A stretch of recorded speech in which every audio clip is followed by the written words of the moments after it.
Please, let's start. Assalamu alaikum wa rahmatullahi wa barakatuh. Now, we have gathered here today in a different studio. The audience would be wondering where we are. We're in Studio 2.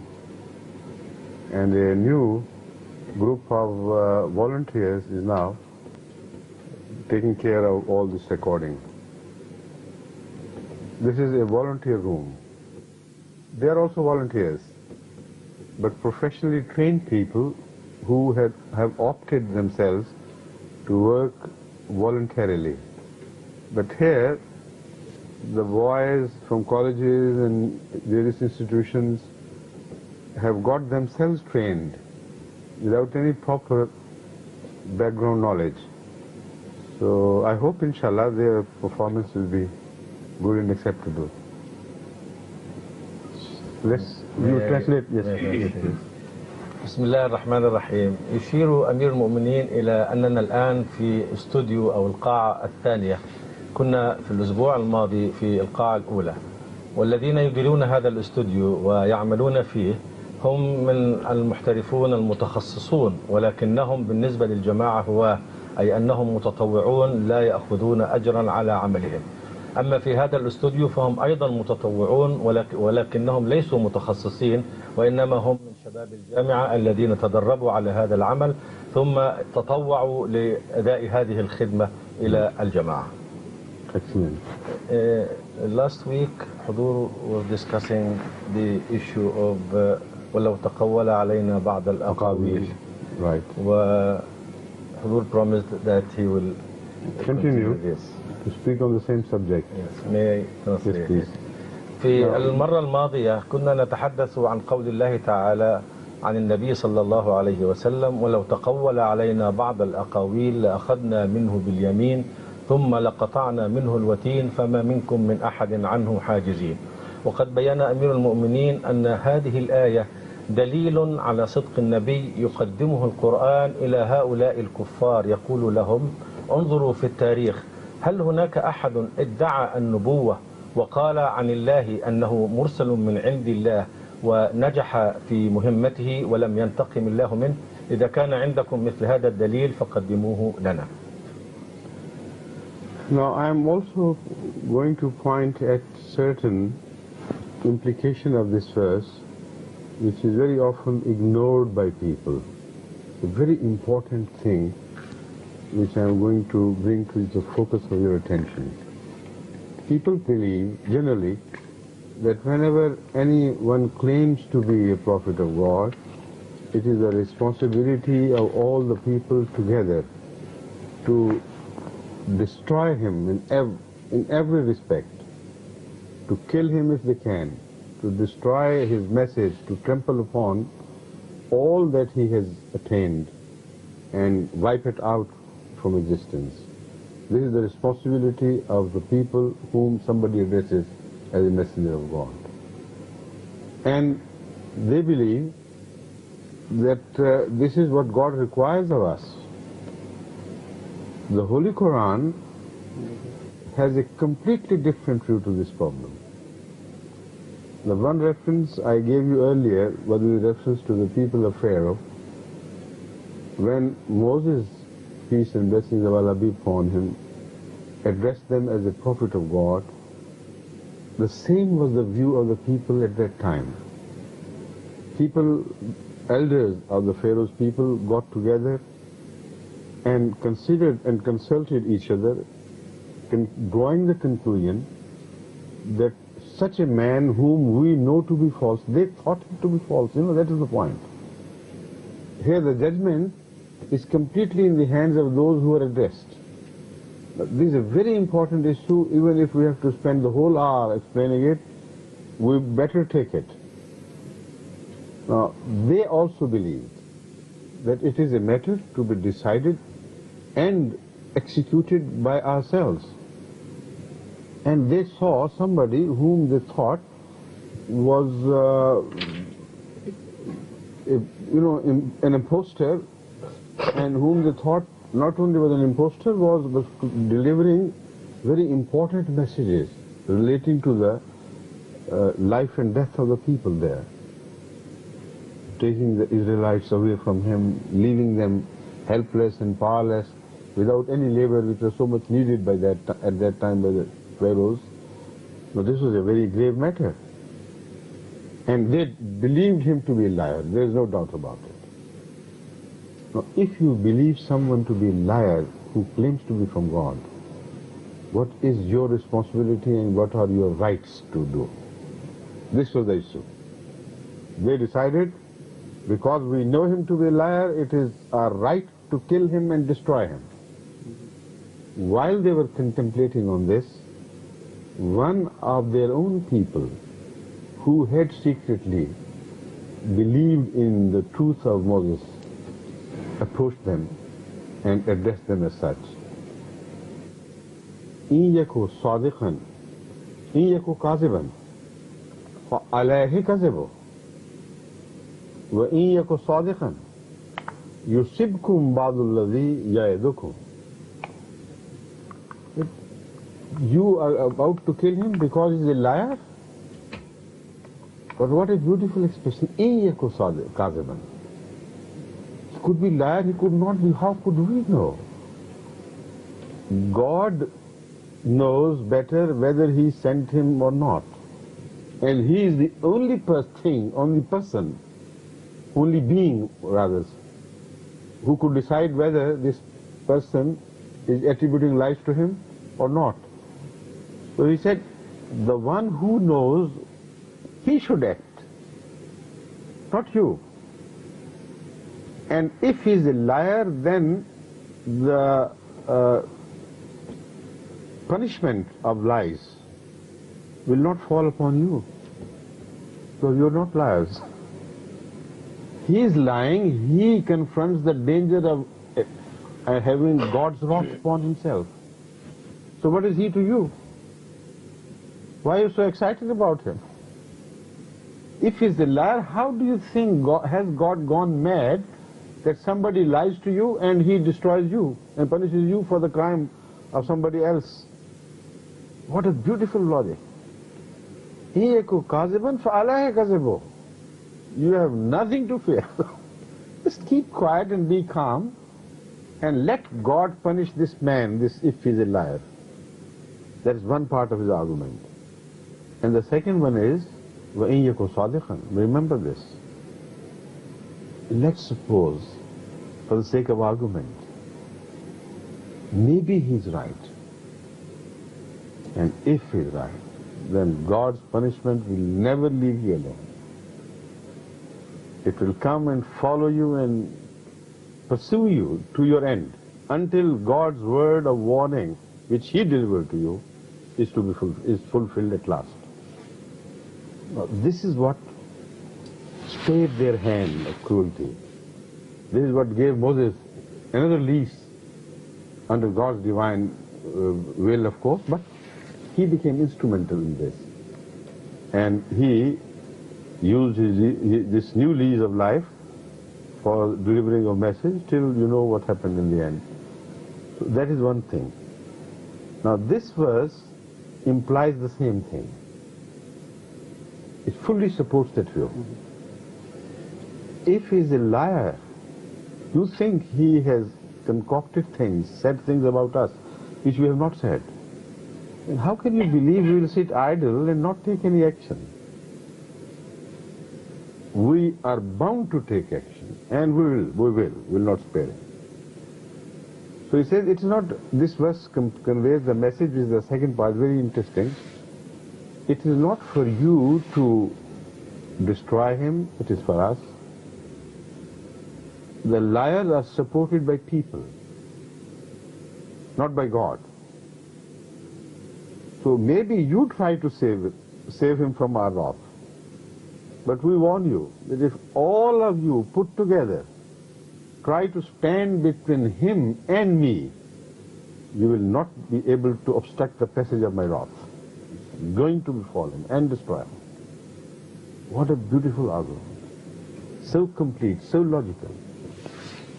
And I don't know how the present day Muslims or any other people in the world, it's not just Muslims alone, all people behave the same way to all the messengers of God, or those who claim to be the messengers of God. please. Hadur, I do not think that I have the Arabic fluency to express it the way Hadur is. No, you have even in English. beautiful fluency, I know. Thank you, sir. You know, even I look at his face and he is absolutely intoxicated with the charm of your language, mashallah.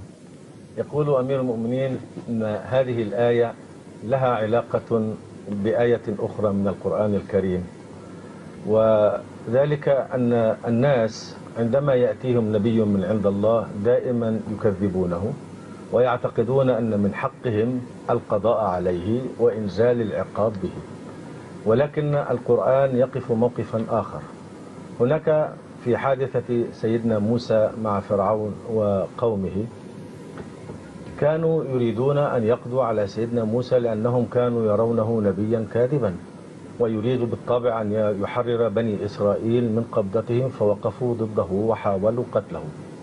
ولكن الله قيض له رجلا عاقلا كان يؤمن بفكرته ويعرف أنه رجل صادق، فقال لهم إذا كان هذا الرجل يدعي النبوة فهو واحد من اثنين، إما أن يكون كاذبا، وفي هذه الحالة يكون كذبه على رأسه، لن ينالكم أي ضرر لأن الله تعالى لن يعاقبكم على شيء ارتكبه هو.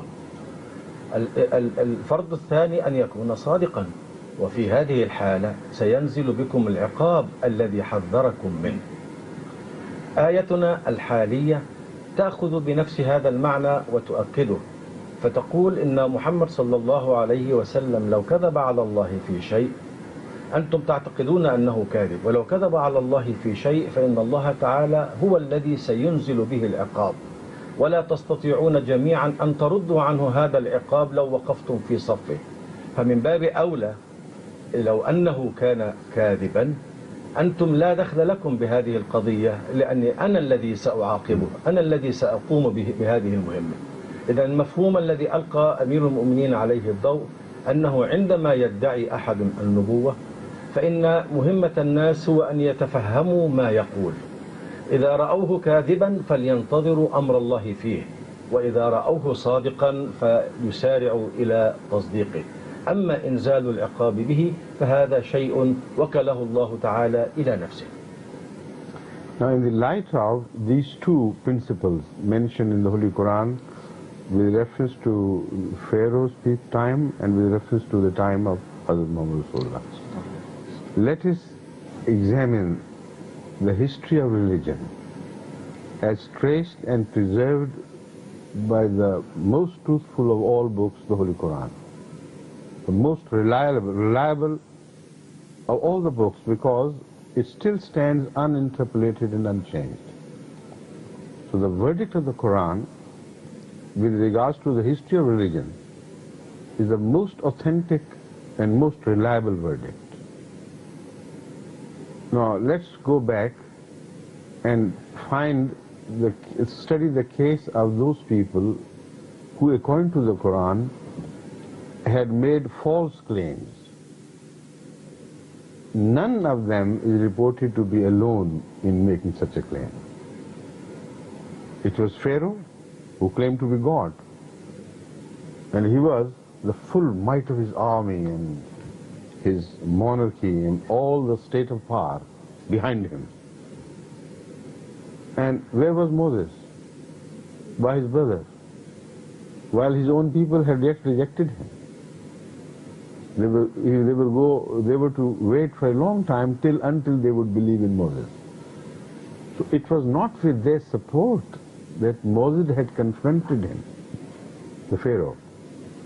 It was without any support that he had confronted him. So the truthful people do not have a worldly support at all, and yet they dare to confront a worldly power such as that of Pharaoh. And he not only looked at him with such disdain, as if he was an insect he could be trampled upon, he looked upon his people as well as such. Even if they had attempted to support him, what was their might, what was their position in the sight of Pharaoh? He says, Shirzimatun Qalilun. What are they? Small, insignificant people. daring to annoy us. You know, the great emperor of Egypt. And then he says, these are the people whom we, permitted to survive. And we did this and that. And in what state? Hazrat Moses answers that you are claiming that you bestowed a favor upon them by subjugating them to the worst type of slavery? And you think it's a favor? Now this was their total might. And yet we know that a majority from among them had not yet accepted Moses as a prophet of God. And they would dare not go with him to the court of Pharaoh in support of him. They kept to their own homes. Even when they had power, they behaved exactly in the same way. They said, اذهب أنت وربك فقاتلا فإنا هاهنا قاعدون. So the same mentality was displayed when they had the power. In the sight of Allah, they had the power to conquer the enemy. How could they support Moses at the time when they didn't even believe in him? This is one part of history. Look at Abraham, look at Jesus, look at Noah. Who were the people, worldly people, who were supporting them? None. And the enemy whom they had annoyed, or people whom they had annoyed to the degree of converting them into sworn enemies, all powerful on earth around them. Now this is the uneven battle between a truthful person and a powerful, hostile opposition. Now in this state, the false people are supported and the truthful people are abandoned to their lot. And this is what the Holy Quran is pointing out. That what will happen when we try, if it were a false person, when and if we try to destroy him, you will be the people supporting him, because you never support the right people. You have the misfortune of always supporting the false people, and that is why I have sent this man to you. So try it, and nothing will help him if he is a false man. But if it's true, then you have to oppose him and go ahead and do it. We will not permit you to be successful. Please.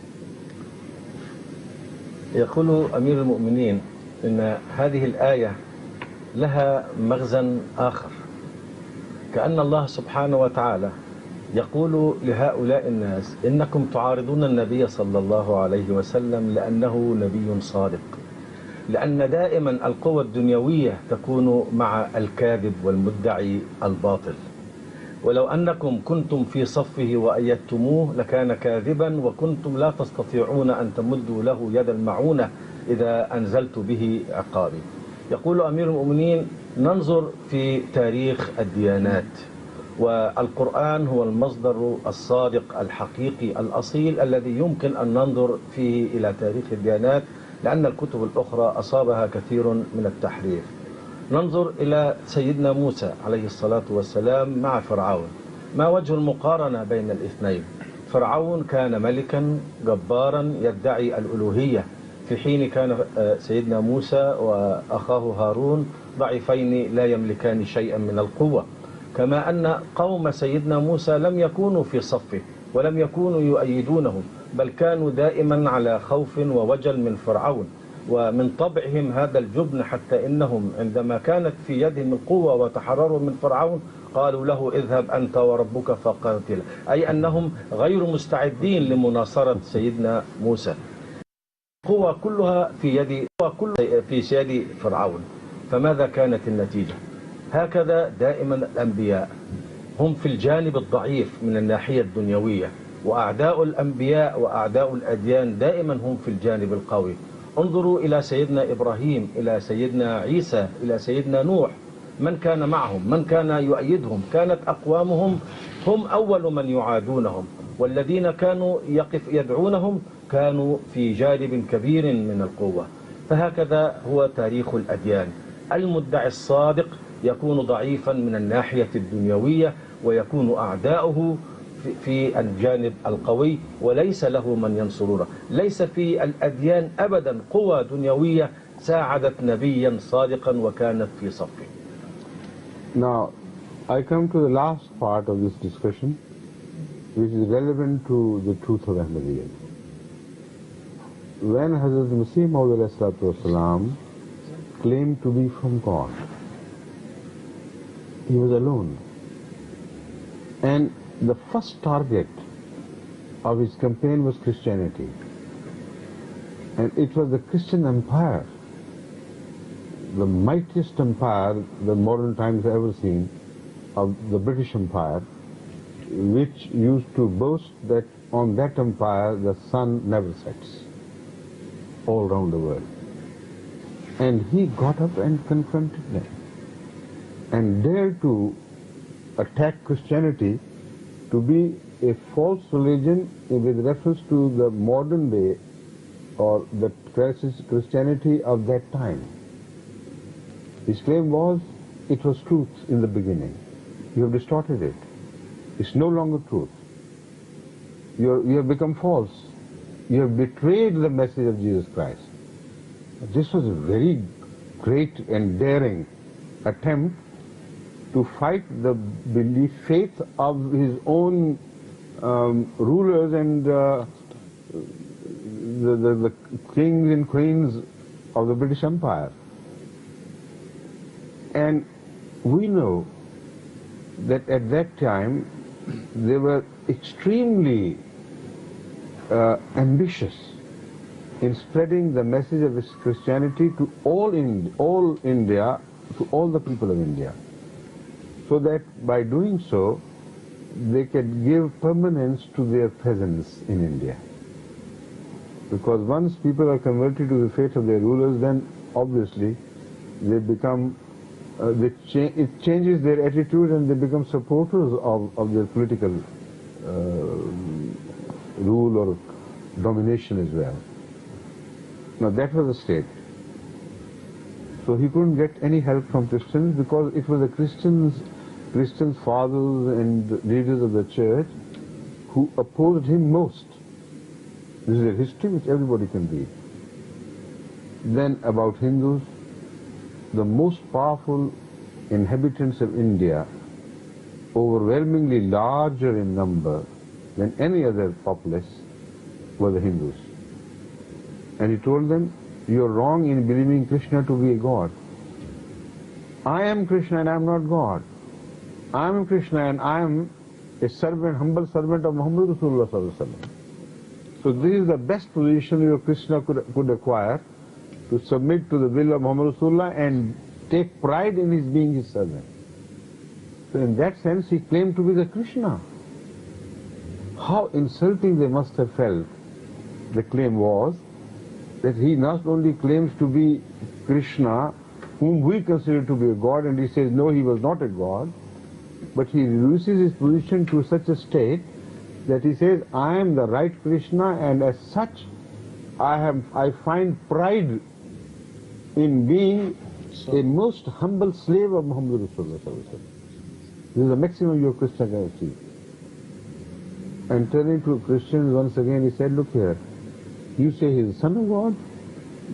I say not only that, not only he was not a son of God, but I am Jesus reappeared, Jesus reborn.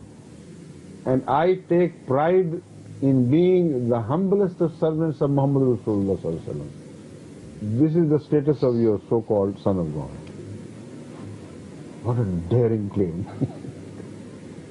The most powerful people of India were Hindus, most powerful rulers of India were the British, and then he continued to build his claim and even claimed to be the Guru which was promised by Guru Baba Nanak. The Sikhs were most powerful people around him. Even today, if you go to Qadian and see the vicinity, Sikhs have the greatest power in Gujarat, in district Gurdaspur and all around Qadian, it was a Sikh rule. And at that time, there were also indisciplined and undisciplined people who were given up to violent acts if they were made angry. And still the Sikhs have that similar nature, but not to that degree. So you know what he said? He said, you think Guru Baba Nanak Sahib brought a new religion, introduced a new religion to the world? I claim and I prove that he was a Muslim and he was a believer in Hazrat Muhammad Rasulullah and a believer in the Quran, and he practiced Islam. Imagine the annoyance which must have been displayed by the Sikhs around him. Even today they have been making attempts to to arouse the Sikh sentiment, to retaliate to this claim by persecuting Ahmadis, etc. At that time when he was just alone by himself, and when he claimed that Jesus was dead and he was in his name, and he was that prophet of God who was promised by Hazrat Muhammad ﷺ as Messiah to come, the Jesus to come. Imagine how he must have infuriated the mullahs, the Muslim clergy of that period. So much so that they exceeded all limits and went beyond all the remaining groups of people whom he had annoyed by such claims in their hostility towards him, and started issuing edicts and spreading them all over the world, that the life of this man is forfeit. Anybody can help himself. Go and kill him. Destroy him, and he will earn the favor of Allah. And he was one man, abandoned even by his own kith and kin. He said, this is the verse. Test my truth on the touchstone of this wonderful Quran and get the message. Find out what does this touchstone declares. And it will declare that do whatever you may, because God is on my side, you cannot destroy me. Now the mullahs, they say, what sort of man he was? He claimed today this and claimed that day and that, and he said he's Muhammadi, he says he's Messiah, he says he's Krishna, he says he's Buddha, he says this and that. How many persons he was? And Hazrat Masih Sam pointed out that how many persons was God? And then Hazrat Rasulullah declared his unity, because they believed in God to be so many different things. He said, what sort of this jumbling together is? He has got different gods mixed up together and welded them together into one. So this is exactly the confused thinking of the people of that period, and still they follow the same attitude. They said, look here, he thinks that he has jumbled all these different people together from different religions and molded them into one. That is Mirza Ghulam. We just mock at this view and we reject it. While what he said was, all the claims, all the prophecies relating to the reformers of latter days, you find in any religion, were to be fulfilled in the person of one servant of Hazrat Muhammad Rasulullah Sallallahu Alaihi Wasallam, to prove beyond a shadow of doubt the status of Hazrat Muhammad Rasulullah Sallallahu Alaihi Wasallam to be above and over all the prophets of God who ever appeared in the past, but who promised to reappear on a certain period of time, which is latter days. And this is the latter days. Here I am, representative of Krishna, representative of Buddha, representative of Confucius, representative of Jesus Christ, and I take pride in being the humblest of servants of Muhammad. But he was left alone. Where was the army supporting him? And he said, do whatever you may. You will not be able to destroy me because God is with me. Now, when he declared this, he also claimed that God has told him, I'll spread thy message to the corners of the earth. Now, let us see, did this happen or did it not? When we claim this, we point to these realities of life, which they cannot deny. None of the hostile mullahs can ever change the facts which I have just related. They have to admit, these are the facts. The facts of history. You know where they take refuge? Very interesting. They take refuge in the fact they believe, it is a fact, that God wanted to destroy him, all right, but it was the British Empire which stood in the way of God and Muzaffarullah. You see, now I've built this up only to make the Arabs particularly understand why they so much, brag about Ahmadis being the British agents, British agents, British agents. Almost all Arabia has become British agents and American agents now, unfortunately for them, because of these falsehoods. They are in a way punished. But the question again remains that if their claim is right, then why should they worship God? They should worship the British Empire, which they are practically doing now. God says, فَمَا مِنْكُمْ مِنْ أَحَدٍ عَنْهُ حَاجِزِينَ. Who would be there among you who would stand between me and him if I decide to punish him? And the Mullah said, no. British Empire, you see, very powerful. God couldn't do anything. Now that the British have left the country at last, now we will show you and prove to you and demonstrate to you that we can destroy him if God failed. Said God failed and we failed also because the British were too powerful for God and us together. Now even if God is not interested anymore after all, we are going to destroy him. And what is the result? Every time they make an effort to destroy Ahmadiyyat, it grows from strength to strength and from country to country, and it's a fascinating phase of history we have entered now, where every year we are doubling up and unbelievable things are happening. And Arabs are turning now in larger number, much larger number than ever before, to Ahmadiyyat.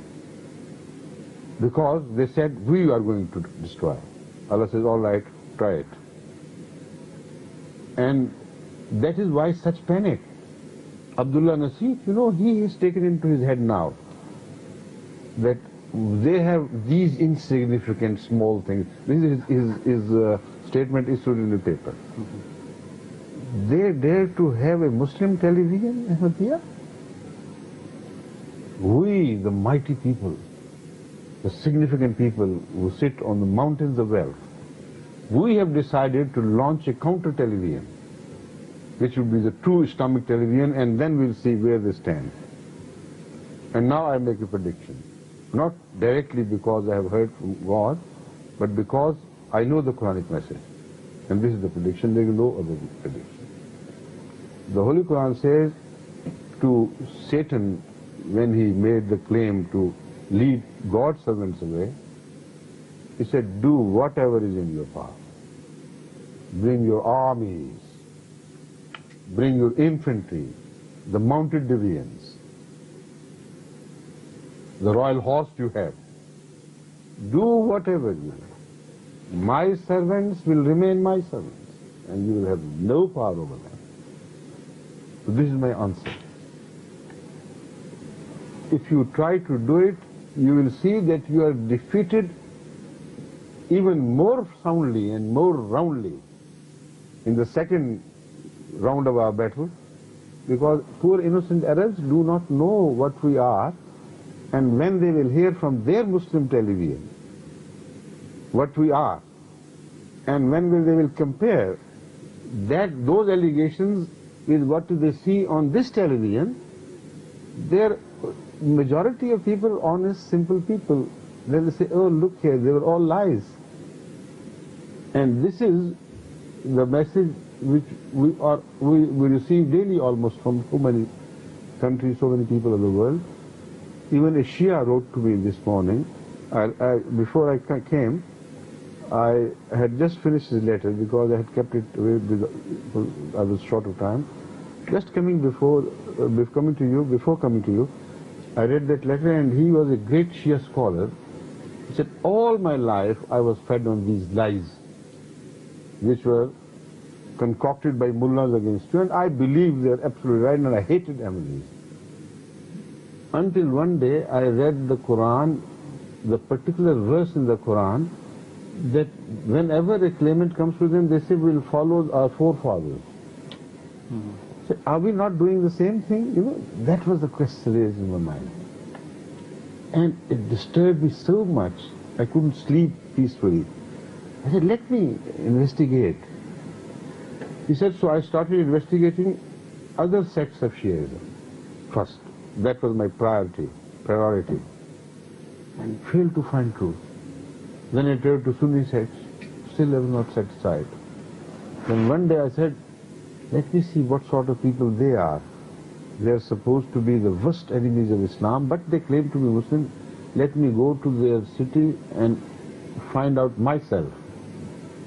He said, when I went to Rabwa, he said, I was amazed.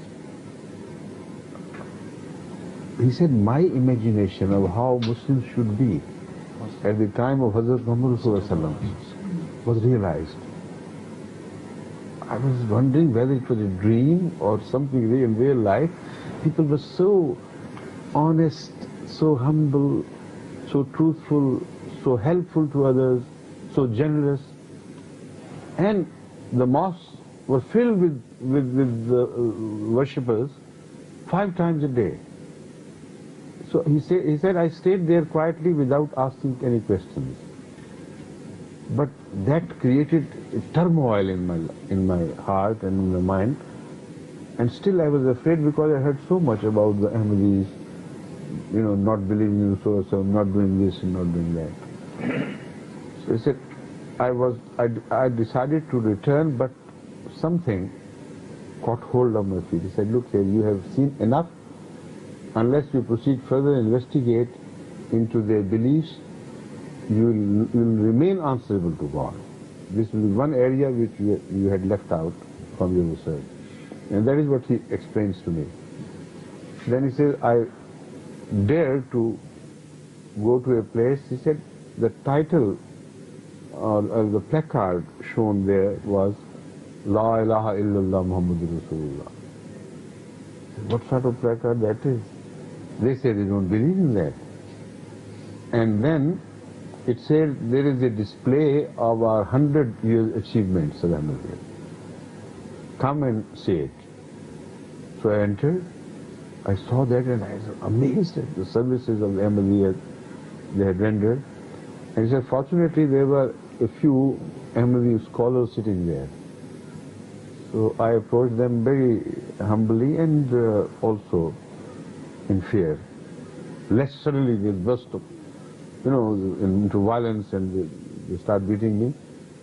And so I started first with small, mild questions. And the answers I received were amazing. And they were all, instead of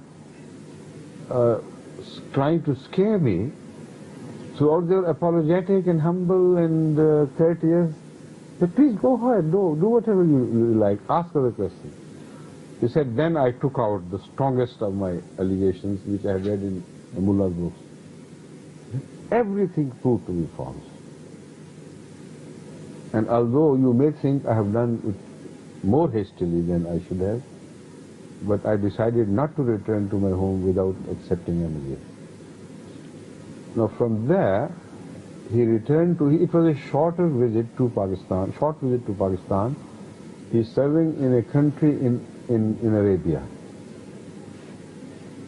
So he said, I have returned to that part of the world now, but the more I read of Ahmadiyyat now, the more I become happy and satisfied and contented, and I have decided to dedicate the remaining life, my remaining life, to the spread of message of Ahmadiyyat, which so many people have never heard of.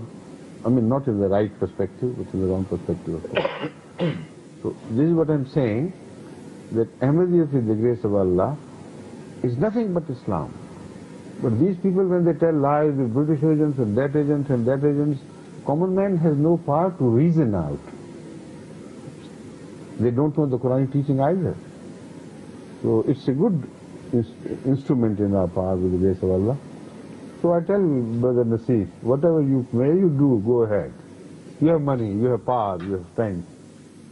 But you are bound to fail, because you'll be confronting God, as 100 years of confrontation has already proved to you. You can't destroy Ahmadiyya. 100,000, a billion Nasifs cannot destroy Ahmadiyya, because it is from God.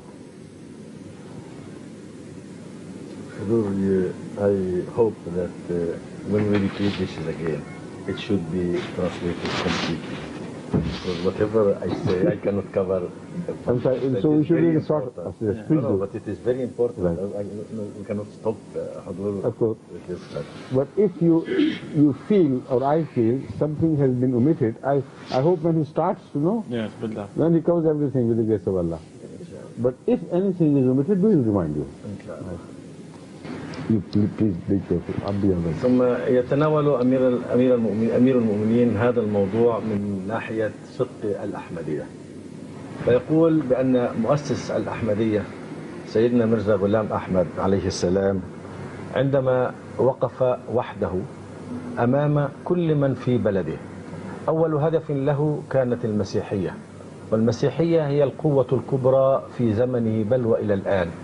كانت الإمبراطورية البريطانية التي لا تغرب عنها الشمس هي التي تحكم بلاد الهند، فوقف أمامهم وقال لهم إن عقيدتكم باطلة، المسيحية دين صادق حقيقي ولكنكم حرفتموه، مسيحكم الذي جعلتم منه إلها هو رسول من الله، وأنا أمثله في عودتي الثانية، أنا مثيله ونظيره، وأنا خادم للنبي صلى الله عليه وسلم. ثم القوة الثانية وهي قوة الهندوس، هم أكبر عدد من السكان في بلاد الهند. قال لهم أنا نظير كريشنا، تقولون إن كريشنا إله، أنا كريشنا أو مثيل كريشنا، وأنا خادم للنبي صلى الله عليه وسلم. كريشنا هذا ليس إلا مبعوث من عند الله سبحانه. ثم السيخ المعروفون بالعنف، وقال لهم أن هذا الذي تؤلهونه وتعبدونه كان مسلما، مؤسس عقيدتكم كان مسلما. ثم بالنسبة للمسلمين قال لهم أنا المسيح الموعود الذي وعد به النبي صلى الله عليه وسلم، وأنا الإمام المهدي. الجميع كانوا ضده، الجميع كانوا غاضبين عليه، كان وحده أمام هذه التيارات كلها. أهل بلده مسلمين وغير مسلمين كانوا جميعا يحاولون القضاء عليه. وفي هذا الوقت يقول لهم إن الله وعدني أن يبلغ رسالتي إلى أنحاء العالم. إذن هذا هو صدقه، أنه مثل كل الأنبياء السابقين كان وحده أمام كل الأعداء، كل القوى كانت ضده، وهو وحده المسكين الوحيد استطاع بفضل الله أن يقف ويثبت ويتغلب على كل هذا، ووصلت رسالته كما نرى إلى جميع أنحاء العالم. تحقق هذا الوعد يدل أيضا على صدق، ولكن للأسف المسلمون يكذبون هذه الآية ويقولون إن الله تركه ولم يقضي عليه لأن الإنجليز وقفوا في صفه.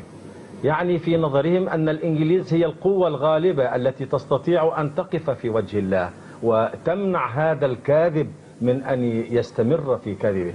القرآن يقول لو تقول علينا بعض الأقاويل لأخذنا منه باليمين ثم لقطعنا منه الوتين فما منكم من أحد عنه حاجزين. المشايخ أو علماء المسلمين يقولون إن الإمبراطورية البريطانية تستطيع أن تمنع الله من أن يقطع وتينه. هذا موقف عجيب. ثم يقول حضرته أن وصلته وصلته رسالة من أحد الشيعة الذين Before that, نعم. Yes, there was a point, but the people took the power in their hand to damage. you see, here you have to dwell a bit longer on the same subject. What I continued to say in this regard was that the entire might of the British was in fact against Masih Maud Islam, because he had started a battle against their faith in which they were interested to have established in the whole India. But even if we believe that these mullahs, that they were behind him, where was God? And if they were false, the scenario is a different scenario. Then God plus all the Muslims and all the Hindus and all others in India were on one side in destroying this false man. And the British were on the other, and God and these people failed, and the British succeeded. If that is true, I said, then why do you worship God? Start worshipping the British, and perhaps you do. Yeah. For all practical purposes, you have submitted to the superior will of the British and the Americans, politically at least, to go ahead and do it. But you must admit that God failed, and you failed, and all others failed, and the British won. But when the British left, then you said, all right, now we'll see. Now we will destroy. So that is the part of this speech. I mentioned some of this, Yes. but okay. يقول أمير المؤمنين إن دعوة المسيح الموعود كانت موجهة بالأساس ضد الإمبراطورية البريطانية، لأن الإمبراطورية البريطانية كانت تسعى جاهدة إلى إدخال المسيحية في الهند، وإذا تحول الهنود إلى المسيحية فمعنى ذلك أن مشاكلهم قد انتهت وأصبحت البلد كلها في أيديهم بدون أي متاعب. وعلى فرض هذا لو كان الإنجليز معه، فمعنى ذلك أن الله والمشايخ والمسلمين في صف، وهذا المدعي لا سمح الله الكذاب مع الإمبراطورية البريطانية في جانب آخر، وانتصرت الإمبراطورية البريطانية ومدعيها الكذاب على كل هذه القوة. فلماذا إذن لا تعبدون الإمبراطورية البريطانية ذات القوة التي تغلب قوة الله والتي تغلب سنن الله؟ وإن كان في الواقع أنتم بالفعل تعبدونها بشكل غير مباشر في الطاعة وغير ذلك لها ولغيرها، لكن هذه هي القضية. لا يمكن أبدا للقوى الدنيوية أن تنصر مدعيا كاذبا، لأن الله سبحانه وتعالى قد تكفل بالقضاء عليه والضرب على يده ومنعه من أن يستمر في هذا الادعاء. وما منكم من أحد عنه حاجزين. ويؤكد بأن القرآن يقول ما منكم من أحد عنه حاجزين، لا الإمبراطورية البريطانية ولا العالم كله يستطيع أن يحجز يد العقاب الإلهي عن أي مدع كاذب. أحلوا دمه وفعلوا كل ما يريدون وكذبوه وأفتوا بكل شيء ضده، فعرض عليهم هذه الآية وقال لهم هذا هو المعيار الذي تحكموا به على كذبي، كأنه يقول لهم مهما فعلتم فلن تستطيعوا القضاء علي، لأنني صادق والله معي لن يعاقبني، ومهما فعلتم فلن تستطيعوا أن تمنعوا رسالتي ودعوتي. وهذا هو الواقع الذي نراه اليوم. فالجماعة الأحمدية بفضل الله في كل مكان من العالم. And when the British left, then they raised their heads. Now is the time for us and God to work. There's no British. And what did they do? بعد جلاء الإنجليز الحكومة البريطانية عن الهند يقولون نحن الآن نستطيع القضاء على الأحمدية، لأن الإنجليز القادرين على الوقوف في أمام قدر الله عز وجل قد خرجوا من بلاد الهند. هذا شيء عجيب. ثم هناك الدكتور عبد الله نصيف يقول كيف جرأ هؤلاء على أن تكون لهم محطة تلفزيونية باسم الإسلام؟ نحن insignificant people, it's just small things. They have dared do it, but we know, we are powerful. يقول هذه جماعة ضئيلة بسيطة ونحن أولي القوة. هذا ما كان يقوله فرعون عندما كان ينظر إلى سيدنا موسى، بل وإلى قوم سيدنا موسى أنهم شرذمة قليل، فنحن شرذمة قليل أمام هذا الدكتور. وقد ضايقهم موسى وقومه، وكما نضايق نحن الدكتور عبد الله نصيف، وهو ينذر بأنه سيفتح أو سيقيم محطة هوائية للإسلام.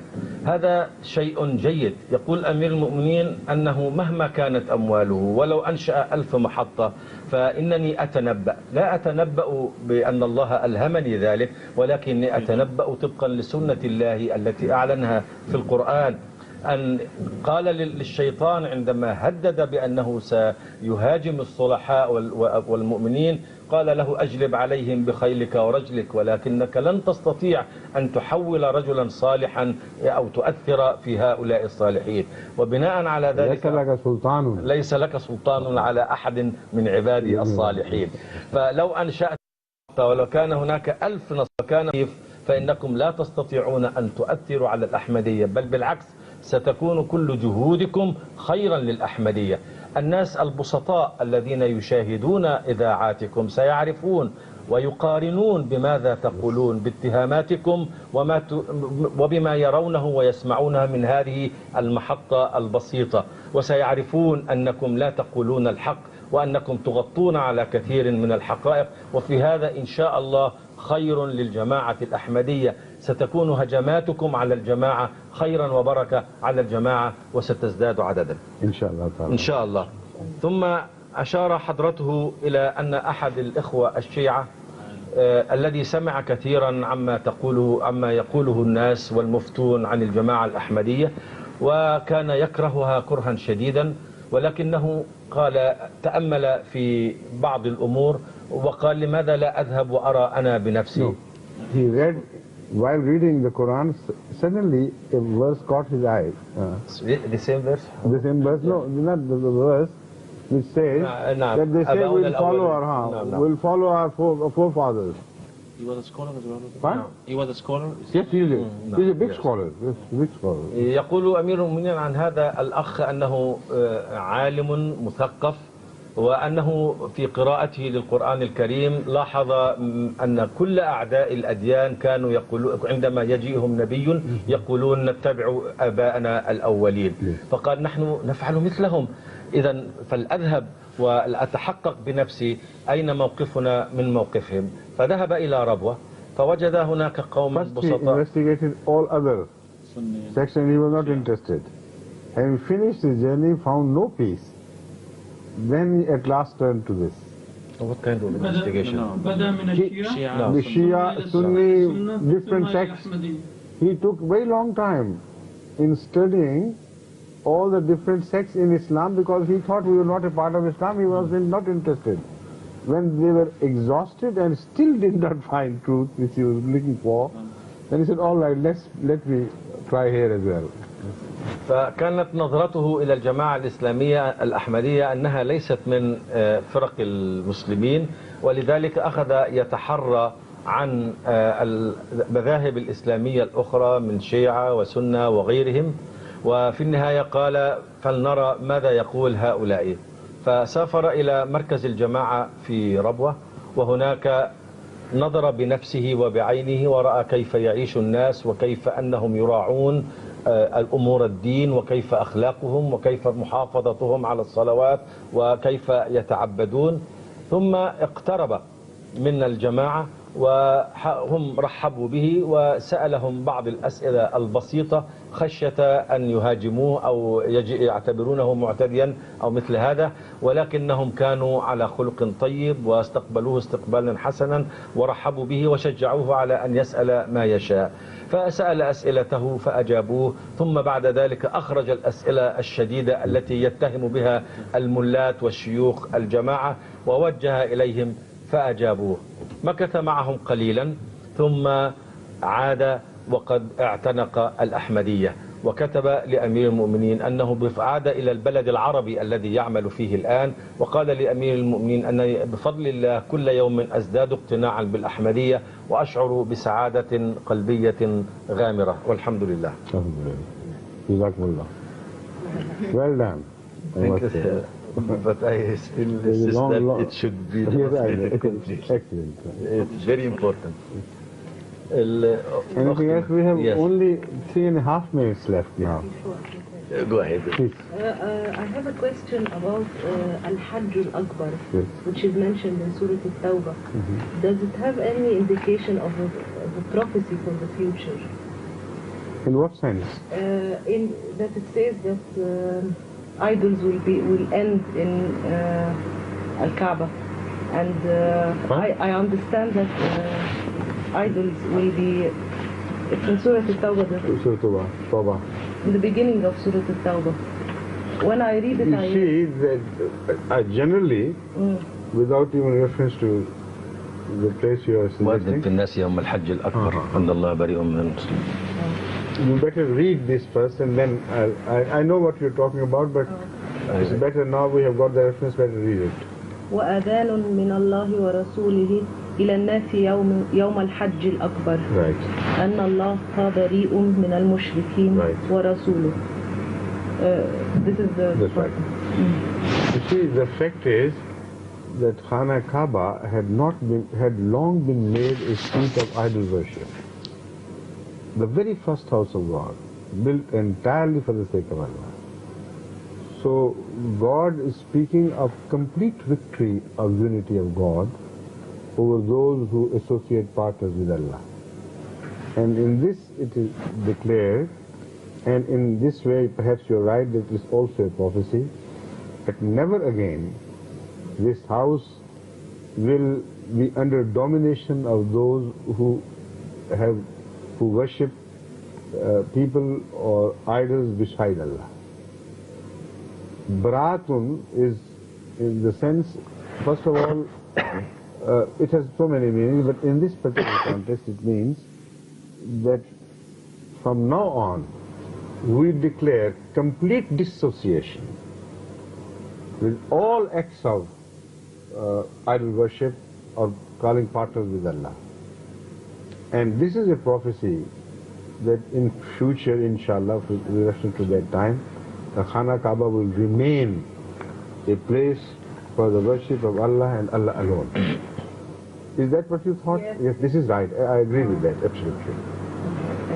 السؤال كان عن عبارة الحج الأكبر الواردة في سورة التوبة، عن ما هو المقصود بالحج الأكبر، أو هل فيه نوع من الإخبار بالغيب أو نبوءة.